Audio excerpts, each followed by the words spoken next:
What is up, friends? It's Cole, and welcome to another Saturday edition of Paperboy.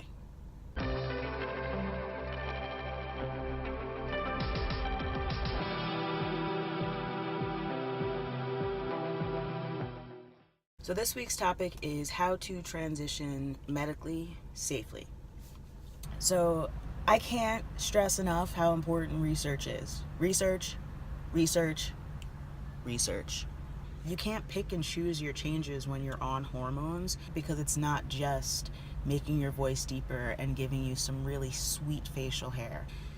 So you just have to make sure that you're comfortable with all of the things that could possibly change on your body when you go on hormones. Now, when it comes to transition, I know that there's also something called natural transition where you take supplements. And I did look into this because I didn't feel comfortable with putting a synthetic hormone in my body. But when it came down to it, the stress on my liver would have been greater by taking all of these supplements every single day rather than taking one injection of synthetic testosterone once a week. And at least this way, it's being monitored by a doctor and I have some sort of protection there. Another precaution to take is checking out the healthcare situation in your area. There are tons of groups on Facebook. You can ask as many questions as you want and get the answers that you need. There are also people there who can maybe suggest medical professionals in your area. Another precaution I'll throw out there is take your time. I know that once you get to that point where you realize, oh my God, I have gender dysphoria and I'm so uncomfortable and I want to change, that pain and that awareness becomes so acute and so bad that you just want to change things immediately. Take your time, really think about it. Think about, is this for me? Is this the right decision? Am I okay with these changes? Because it's more than just, like I said, growing a beard and lowering your voice. You're changing your whole body. You're changing your life. There are two ways that you can get on hormones. There's informed consent, and then there is the therapist route. With the therapist route, there are some doctors who require you to be in therapy for X amount of months, and then your therapist has to write you a letter saying, I've been seeing so-and-so for gender dysphoria, and they are of sound mind and body, and I believe that they can take hormones, or something like that. I didn't have to get a letter, so I don't know what the letter says.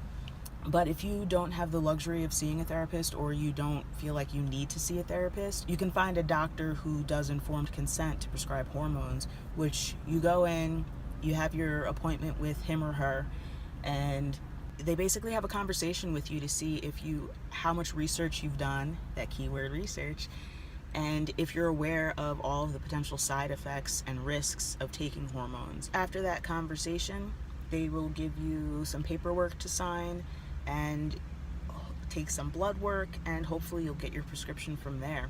So check around in your area and see what's available and, figure out which method is best for you.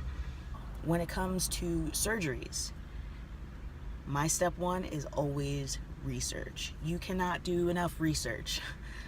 There are websites dedicated to top surgery.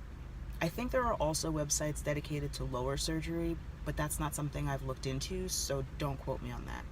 There are surgeons who are specialized in one procedure over the other, and they have a list of surgeons. You can start calling these surgeons and asking them questions.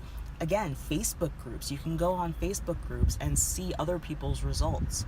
You can ask people questions about their experience with a certain surgeon over another. And the reason research is so important in beginning this process is because you don't want to just go to anybody. You want to go to someone who knows what they're doing and someone who has experience in dealing with transgender medical transitions. Another point with surgery is don't be afraid to travel.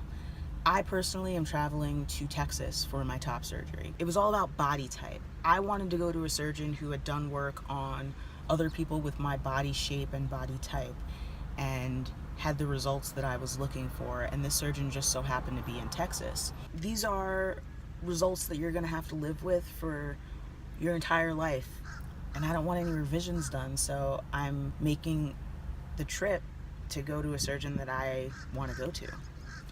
That's kind of all I've got on this topic.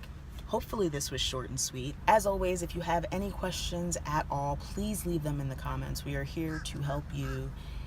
You can also hit me up on my personal Instagram if you don't feel comfortable leaving a public comment. Be sure to like this video if you've liked what you've heard, and subscribe to the channel so you can hear more about what everyone else has to say about all of these topics. As always, big love.